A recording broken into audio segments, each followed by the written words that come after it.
This is us again for the third season of Back to Doc, a rich season where lived experiences take center stage. As usual, we have filled testimonials, a distinguished guest, our star expert, and our indispensable host, Mr. Franck Donka. Today, we're exploring how our parents and grandparents stay healthy in their later years as their immune system begins to weaken with age. Before we head to set, let's hear about the importance of vaccination for the elderly.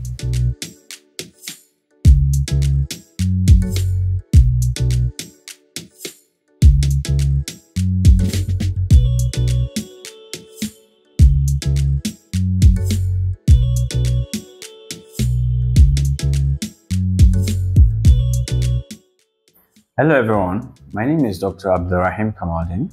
I'm a public health physician and I would like to share a story about how a vaccine preventable illnesses affected my grandfather a while back. So my grandfather was opposed to vaccination like many people in my village because of different perception about vaccines until my uncle became sick with a vaccine preventable illness, which had some serious side effects and affected him.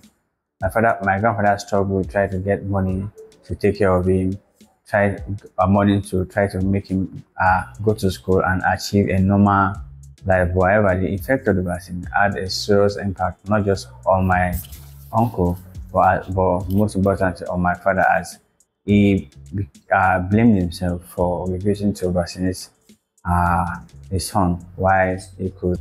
This event had a serious impact on not just on my immediate family, but also on me, as it shaped my perception of how the world has evolved, on how medicine is very, very important in preventing illnesses and how it can help to make people live a healthy life and can also have serious impact on individuals' productivity.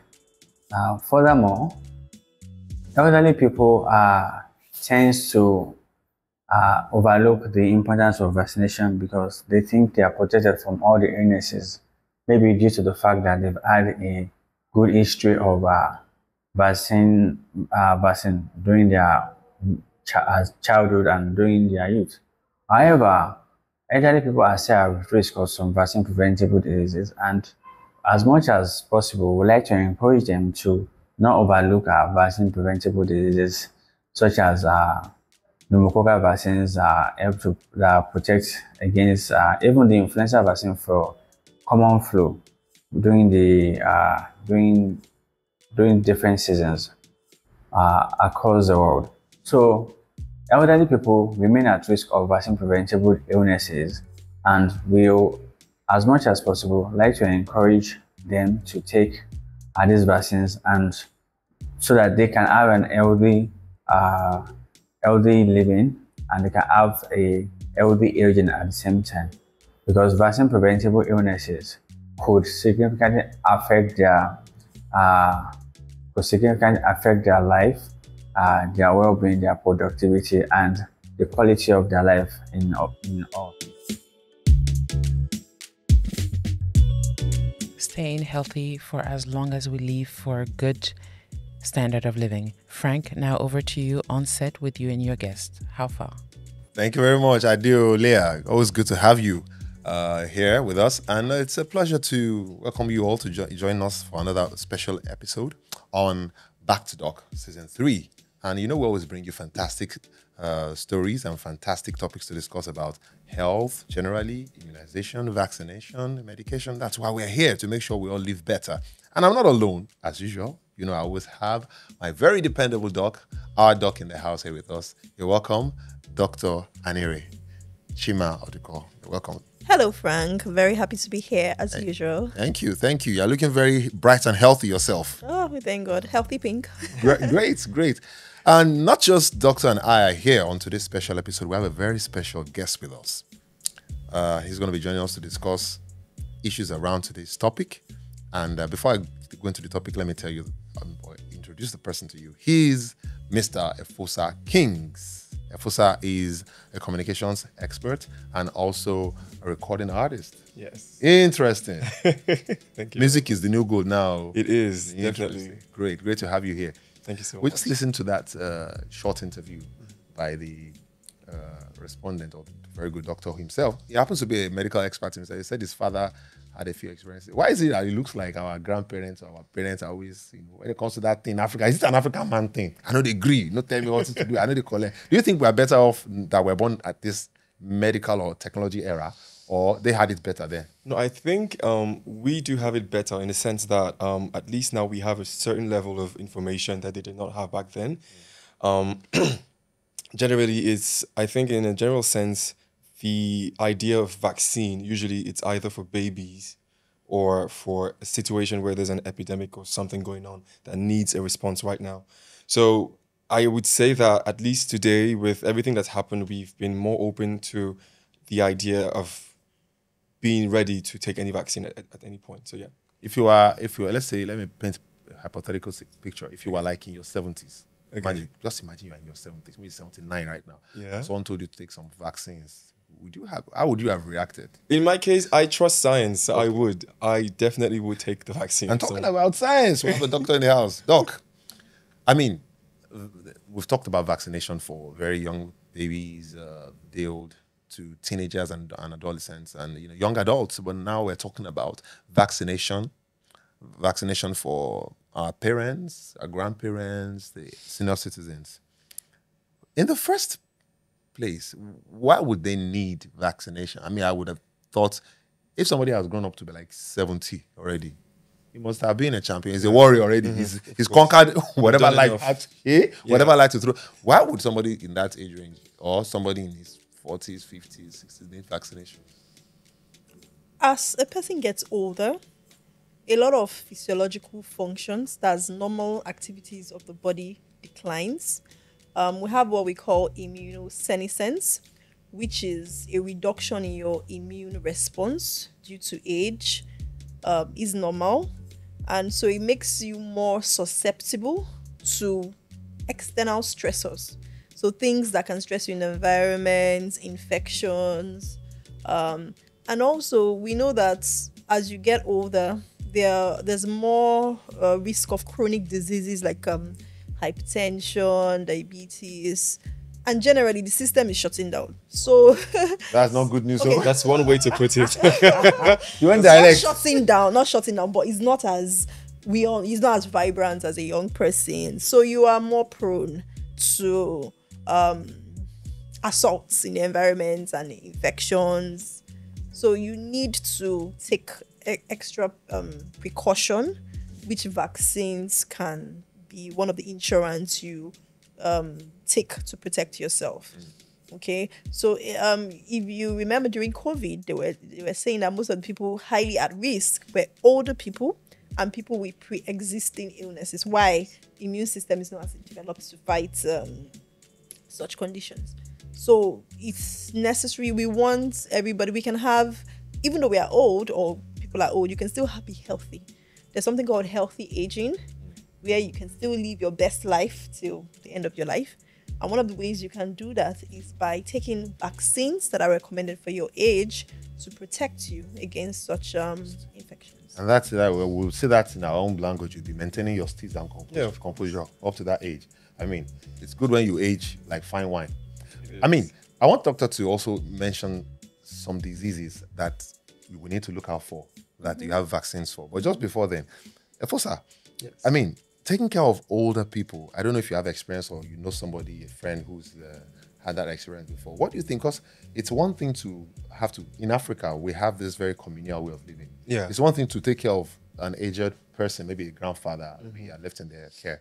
It's another thing for that person now to need extra care because they are not very healthy or they are sick because they've come down with something that vaccine could have prevented. What are the kind of impact you think taking care of people like that, senior citizens, parents or grandparents, what impact can it have on young people as of today? How will it affect our steez, composure, or or You had to put steez. I know I had to put it because that's the put thing now. steez. How will it affect our lives? I think it could affect us in a very positive light, in the sense that it could actually make younger people realize that, this could be me in a few decades if I'm not careful. Because, like you said, up till a few moments ago, many people did not know that at some point, elderly people need to be vaccinated for a few things. And so this general lack of understanding on topic is quite huge. And so yeah, so when as a young person, when you're interacting with an older person who's going through stuff because they were not immune, because they did not take any shots they had to take at some point, you see yourself, you see your possible self in them in the future, and you know that, oh, this could be me if I'm not careful. So yeah, that's maybe the only positive thing I think could be taken from that. Thank you. I mean, I like how you did that spin on it, because I was expecting you to go with the negative. Yeah, first. I know. Because that negative side, everybody knows that. Yeah, I mean, it's stressful.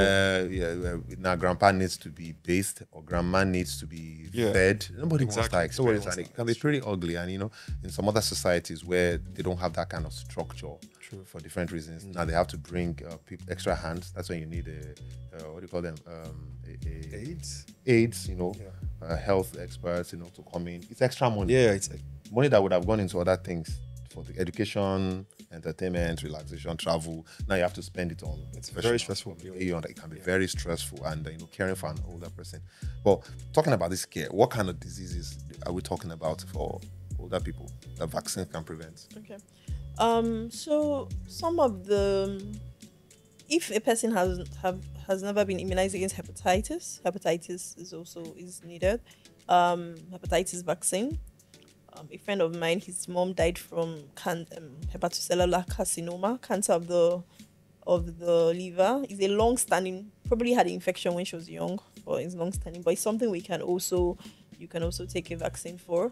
The Tdap vaccine against tetanus, diphtheria, pertussis, especially diphtheria and tetanus, because they could sustain injuries, a fall, fracture, whatever. So you need to be protected against that. Then the pneumococcal vaccine, very, very important, because older people are prone to pneumonia, chest infections. So generally, pneumococcal, meningococcal vaccine, they're encapsulated they protect against encapsulated organisms. So yeah, pneumonia, meningococcal, meningitis, against meningitis as well.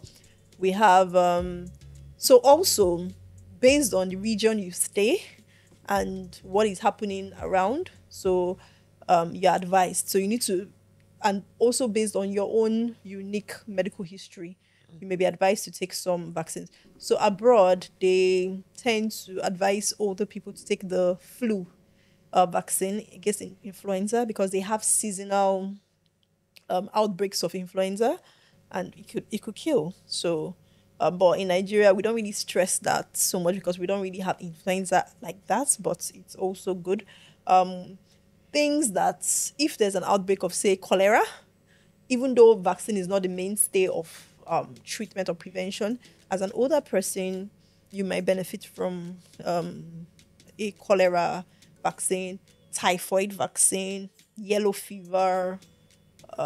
So you see your doctor. But the ones that then shingles, herpes zoster vaccine against shingles is also recommended in the elderly. The list long. It's very long. Man. It is. But most people are not even aware. They don't even know that as you grow old, you should take vaccine. But you should, because as you grow older, the immunity of the vaccines you took when you were younger have waned. Whoa. So you need booster doses, and also your immune system is less able to mount a response against infectious agents. So you continually need to have booster doses of most vaccines to still keep your immunity at good shape. Thank you.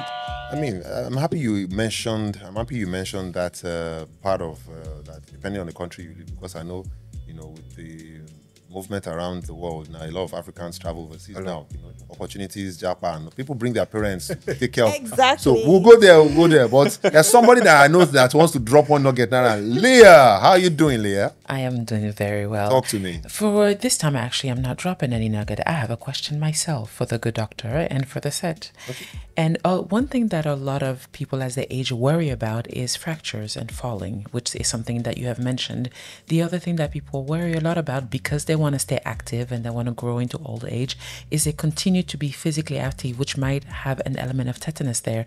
You've spoken of a long list of potential vaccines, but can we talk about the actual repercussions of not being vaccinated? What does this have to do with falling, and what does it have to do with being very active and potentially cutting oneself? Thank you very much, Leah. So, doctor, you had Leah there. I mean, now everybody's getting fit farm. Yeah. Grandpa wants to go to the gym. My grandma wants to get active with gardening. Sure does. I believe that's what Leah is talking. So, how do we do that? What's the potential impact? As you grow older, most old people, especially females, are prone to slipping and falling and the fractures of the hip. Okay, they can cut themselves, and tetanus, the bacteria that causes tetanus it can be in the environment. You can easily get infected. So you just want to prevent such things. And then the risk of the fatality of such conditions in old age is usually higher. Go deeper, doctor. What does tetanus? Let us get a picture of this tetanus, because it's easy to just say tetanus. What exactly is going down when tetanus hits? It's a disease that caused by bacteria, tetani, Clostridium. I forgot the name, but it can affect the nervous system, leading to there are some particular symptoms. You see lockjaw, spasms, Can it cause death? Of course, it can cause death. Oh wow. So it causes seizures, affects the CNS, the central nervous system. So yes. So beyond tetanus, things like diphtheria, which is an airborne disease, is also something that is... What does that affect? The airways, diphtheria. Breathing. Upper respiratory tract infection, yes.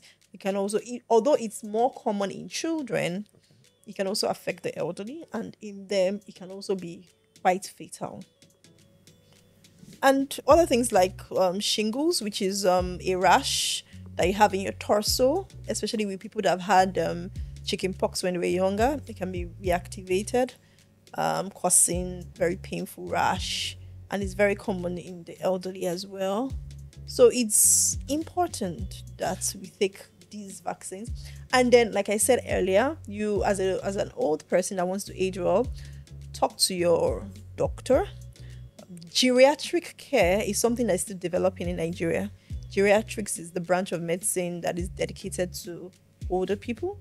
So it's still developing, but there's a whole science behind taking care of older people. So you want to talk to your doctor to refer you to a geriatric specialist who will counsel you based on your individual risk, based on the chronic condition you have. So someone that has something like diabetes, your risks are higher. You'll have risk for infection, if something pricks you, gangrene. So, and then rheumatoid arthritis. There's a whole lot of things you want to talk about and ensure you are protected for. Instead of just, but the thing is, most people leave it to chance.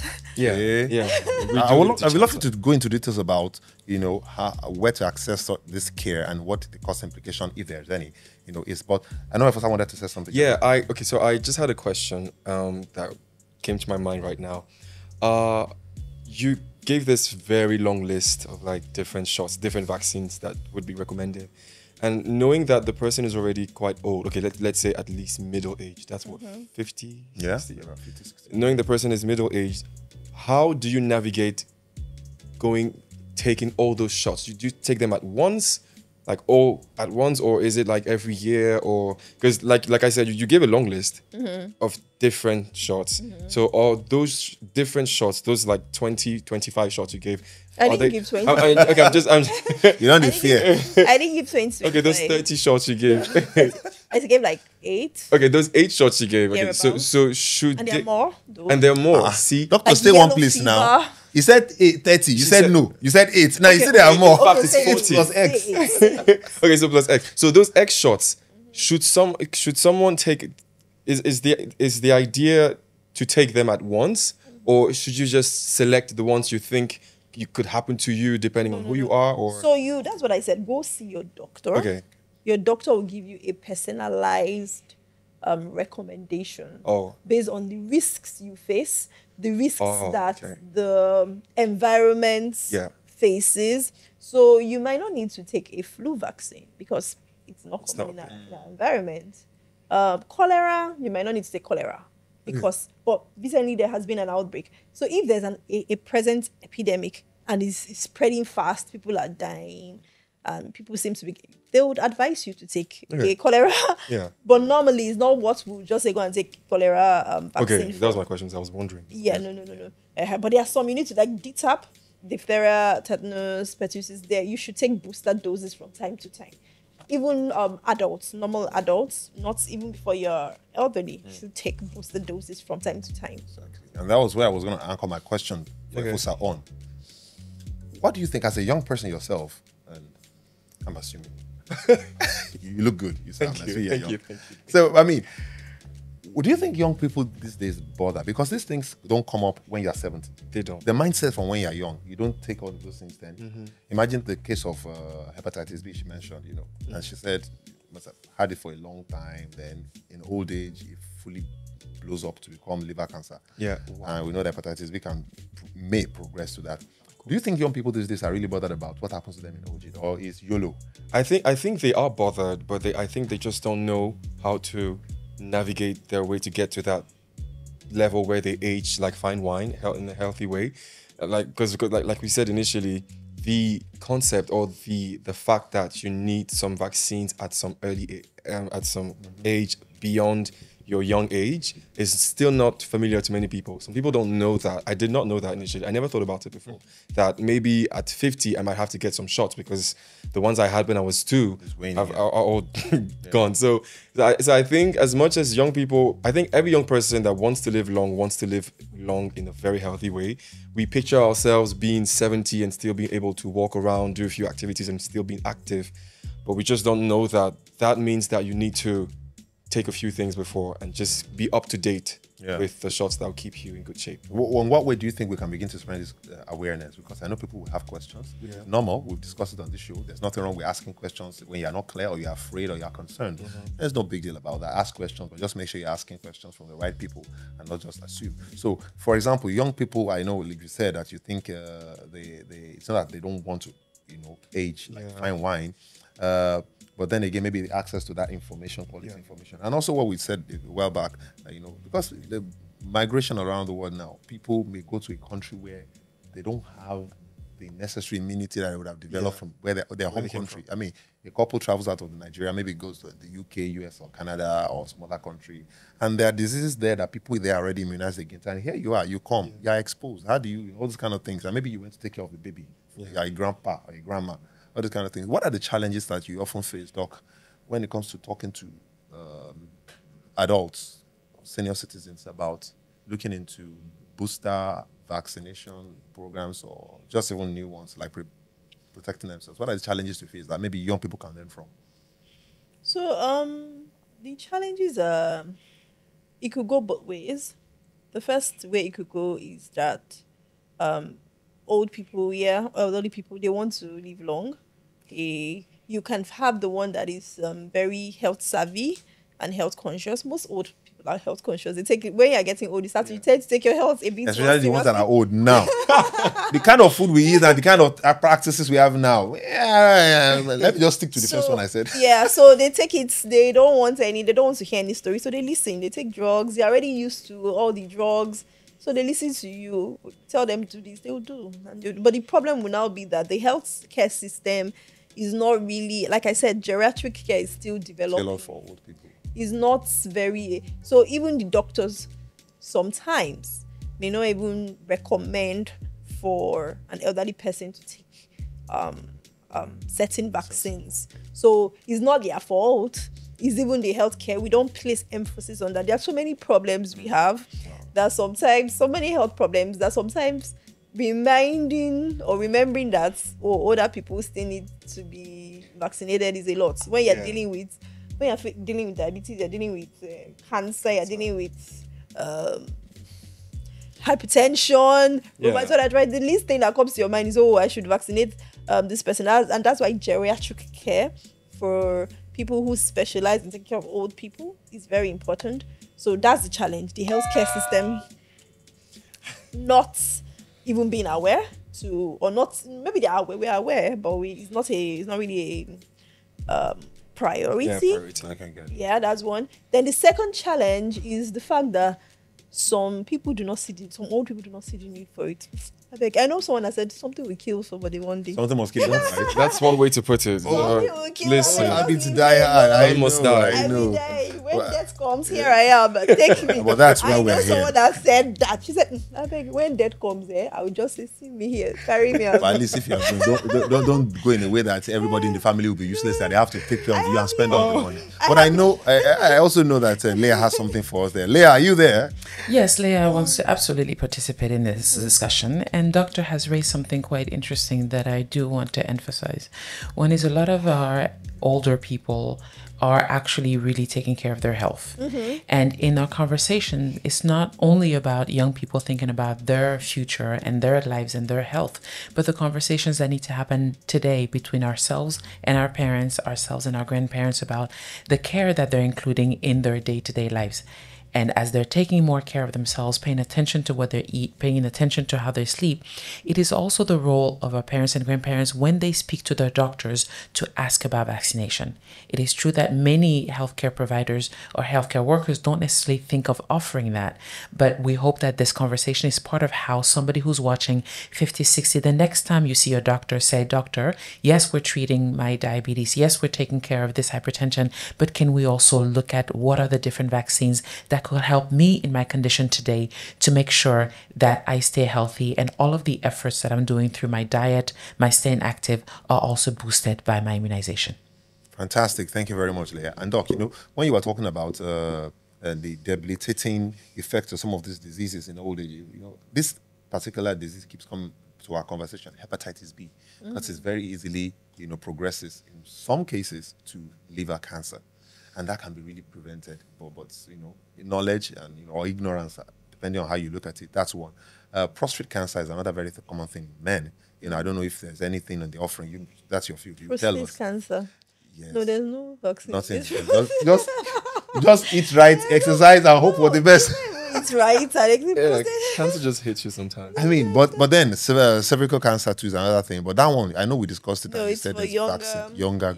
You take it when you're younger, and then as an older person, there are a list of screening tests you need to do regularly. So most times when cervical cancer hits, is at the 4th or 5th or 6th decade of life, when the person is 50 or 60. So if you've been going for your regular screenings, they should have detected it. Yeah, a long time ago. And prevent it from even getting to that. And there are a whole lot of other things. So the message is just take your health seriously. I like what Leah, the angle Leah brought. Now ask, doctor, what are the vaccine preventable disease? What are the vaccines I can take for any vaccine preventable diseases that will help me at my age? And even if the doctor is not thinking about it, which most times we're not, it forces us to now say, okay, I'll get back to you. Let me research, or okay, you can take this, you can take that, and then it will give it to you. So it's very important that older people, all adults, take their health seriously and let the fact that they still need vaccines be somewhere in their mind. Because most times the emphasis is on children. Yes, very much so. And then, sorry, I have to bring this angle. There's also this fact about being suspicious of vaccines. And grandparents now influencing their children not to vaccinate their grandchildren. So, we know that, I've stayed, I was old, I took care of you like this, you didn't die. What are they saying? This is how we've done it. Why should you? And grandparents have authority, age, respect. We respect. Influence is there. Influence, especially for a new mom. most times what she does with her baby is what the mother teaches her. Yep. So it is important that older people know the importance of vaccines, not just for themselves, but also for children, and are able to keep that culture, ingrain it in their children for their grandchildren, so that there's an intergenerational cultural awareness of the need for preventive healthcare, especially vaccination.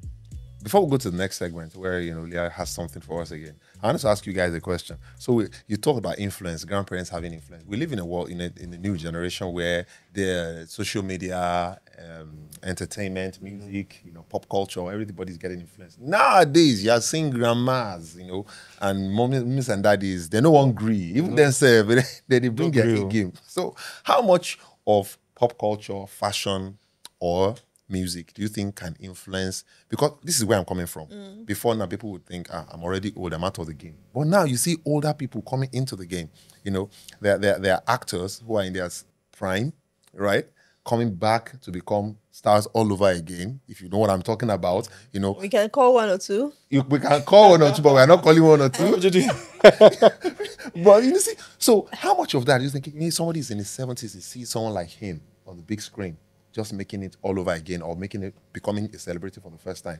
How much do you think that kind of influence can make people sit up and say, wait, it's not over for me. I should take my health seriously. So, do you think that can be a source of influence? Oh, yeah. I think it's a source of influence. It is definitely, but it all comes back to the lack of information that vaccine is not just for kids.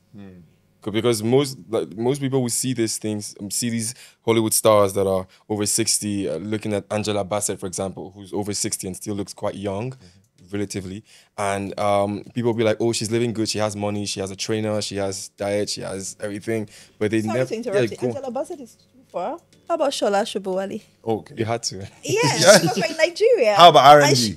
Yeah. I mean, R&B is very fine. He's very fine, So, And he's not that old, But actually. she's not that old. Shola Shobowale, she's that way you're saying about actors coming back. She's shining in her screen. yeah, so With so she's people in doing, their age bracket can feel, okay, there's nothing wrong about being can always active. shine or whatever. And she's a very strong and active woman. I've been on set with her several times in some Oh. movies that are already out, some movies that are yet to be released. So, Okay. Flex a bit. Yeah. Flex on us. Flex she's on a us. very Flex on strong us. woman. She's a very, energetic woman. And, you also want to, I believe such things can inspire older people to see that, look, because there's the mentality that once I'm a grandparent, I'm now going down. Yeah. So no, it doesn't have to be. So I think also culture and environment, that also can help. Okay, thank you very much for your contribution. Before we go, we need to right into the next segment where I know Leah has something for us. Leah, take it away. Absolutely. Thank you so much for this transition, Frank. What we tend to not think about is that older generations are on social media. They're just as active as the young generation. However, there are different tools that they use. One of the things that our parents and our grandparents must remember, who have always been used to getting their news on television, on radio, these are media that were vetted. These are media that had to be serious. These are media that had to be followed. However, all over social media today, everybody and anybody can say whatever, and people may not have the time or think that what is put on social media is actually not vetted, is not true, because everyone and everybody can be a doctor or can make comments that can spread. The other social media that is very common amongst our parents and our grandparents, of course, it's WhatsApp. It's something that we don't speak often about, but a lot of things get shared on social media, and it is important to keep that in mind, but also to look critically at what's posted online. We have something today specifically where one person speaks of an interaction that she had or he had with an older person, and I would like to take you there to this particular post that was put on social media.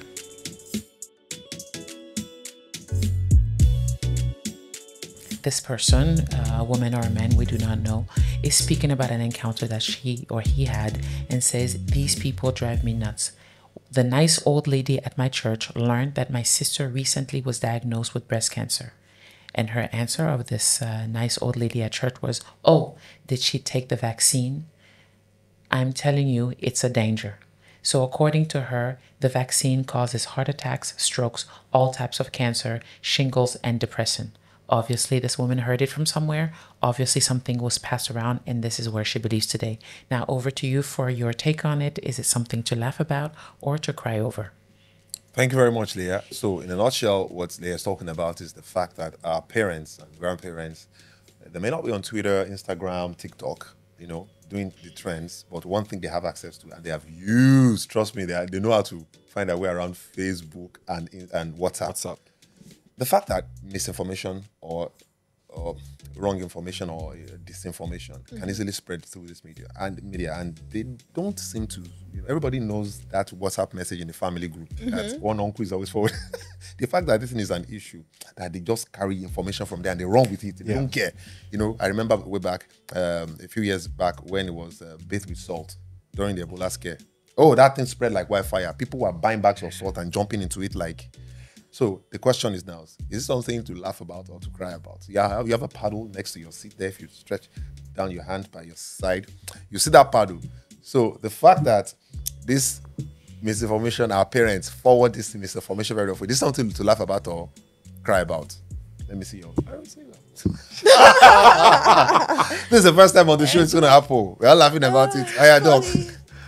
Let's laugh. Why is it for you? Why is it something to laugh about? It's funny, Is it not funny? Like, you just see something and move and share. My parents are always doing it to me. They said this. I'm a doctor, but they will still give me health advice that they got from. Can you imagine? From a forwarded group. So it's something to laugh about. I know I trained you. I paid for your school fees to go to medical school, but I will still tell you that. that. Go and take that. What? And they just anything they hear, really. Or more. They will just do it. As long as they say it's working. Are you sure it's working? It's working. As long as Let it me makes try. sense to them. Because all these drugs are giving me too much. So Wow. let's try something else. Sometimes also you see that old people get tired with the drugs. So many drugs. Don't keep up. They can't keep up. We call it polypharmacy, where you can see sometimes when you're seeing a patient, an elderly patient comes with like 10 drugs. This is for my this is for my dad, this is for my this. Sometimes they just dump it. So what did they say is working? Maybe it's this one. Let me just I'm tired of all these doctors. So that could lead to that people looking for a solution that is easier for them. So yeah, definitely. For me, it's funny in a sense, even though it can be dangerous and sad. But for me, for now, I chose funny because so there's this old person in my family and they said, you know what, and actually experienced it. You know, said there's this young people going around now that they can check the state of your liver and your kidney and your heart. That you stretch your hand out. That the machine is like that. Is like an iPad. It has two probes, two wires. They will put one wire on your palm and the other wire on your palm, and they will now tell you if your kidney is good or your liver is good. Like, what? I said, I hope you didn't pay for that. The instant diagnosis. People are paying. It's funny, and people believe this thing. So I was at a car wash one day, and this little boy came and said, sir, you have this, once you sign up for this medical test, tomorrow they are coming to check your liver and your kidney. I said, like my liver and my kidney are like in my wallet. You just check it. I'm like, but people will believe this thing. People believe. And then they will recommend some supplements. God knows where it's coming from to them. Yes, usually supplements. And those supplements, me, I don't know. I'm like, where is it coming from? Do you know the those source? Supplements are very dangerous and very toxic. They will know the most times, tiger dust, yes, python oil. You just don't rub know it. I'm like, the dosage, the concentration, you just take it. Most times people come with complications. I've been taking this, I've been taking that. You're laughing. What about you? Why did you pick? Because I'd rather laugh about it than be sad. Because I might sound mean, but I feel like these old people won't be here forever. So their opinion will not really matter in the long term. And I also trust that we, the future old people, I wouldn't say young people, the future young people, the future old people, I like how you put it. I feel like our own approach to information, to critical information in the future will be quite different from our parents. Because I feel like these past 15 years with chronic social media has had a different effect on our parents, on how they communicate with each other. When you consider that these people were the types to write letters to each other or wait a week for a phone call, now they have easy access to information that they did not have at the early stages of their lives.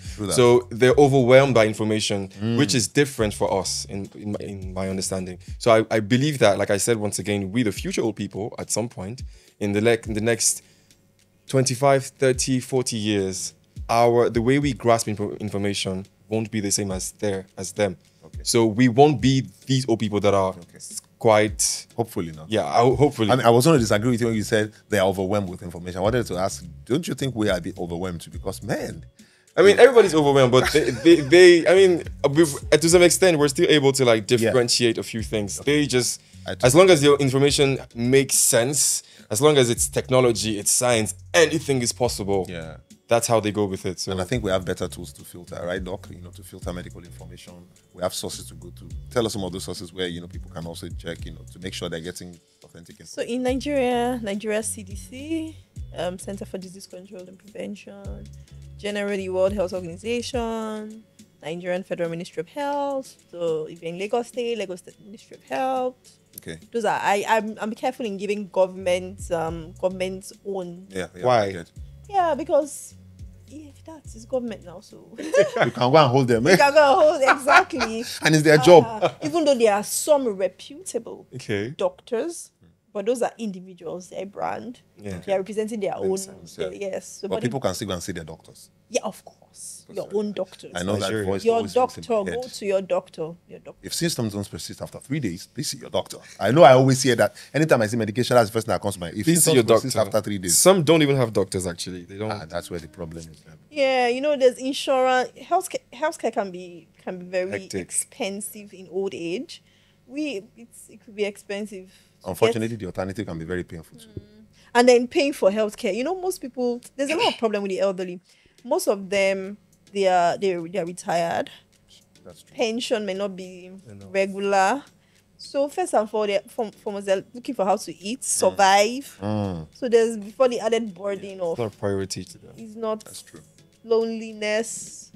There's a whole lot. It's a geriatric So we're talking care. about it. I'm happy you're mentioning it as a doctor. And this is another part for leaders, to sit up, tighten their belts and strap their boots and get to action. And this also, hopefully, this podcast will never leave the internet. It's going to be there permanently for as long as there's the internet. So I'm hoping and believing that young people too, middle-aged people that are also listening to these conversations, as they're listening to us, they're watching us, that will form a part of their psyche. When they finally get the opportunity to get into leadership, when it's their turn, they will do the right thing and make sure everything is well done and people are well provided for, taken care of, and hopefully everything turns out well. Yeah. Thank you. Leah. Yes, just one last message as we're wrapping up. Exactly everything you said. In addition, make sure that your parents are vaccinated to protect from the future burden of having the expenses that Dr. Anire is speaking about. Make sure that they're vaccinated. It is the best insurance possible today. Make sure that they actually follow to their doctors. And if they don't have a primary healthcare physician, the healthcare center can always advise them. It might be a cost today, but it is a much smaller cost than having to deal with the disease later. Thank you very much, Leah, and thank you very much to my guests in the studio. The ever helpful, ever incredibly supportive and resourceful Dr. Anire. Thank you so much for coming on the show. Always been available. And thank you to our special guest for today's episode. Thanks for having me. And all the best in your music career. We hope you can use some of your musical talents. Hopefully. To promote social causes. That we need more For of that. future old people. Yes, And hopefully we get someone like Shola Shobowale on the show. You sometime. cannot leave shy. I like her. I do like her. I do like her. Possible. Thank you guys. And thank you guys for joining us and watching. This is Back to Doc. It's season 3. Well, thank you for joining us so far. And keep watching. Bye-bye. Bye. Goodbye.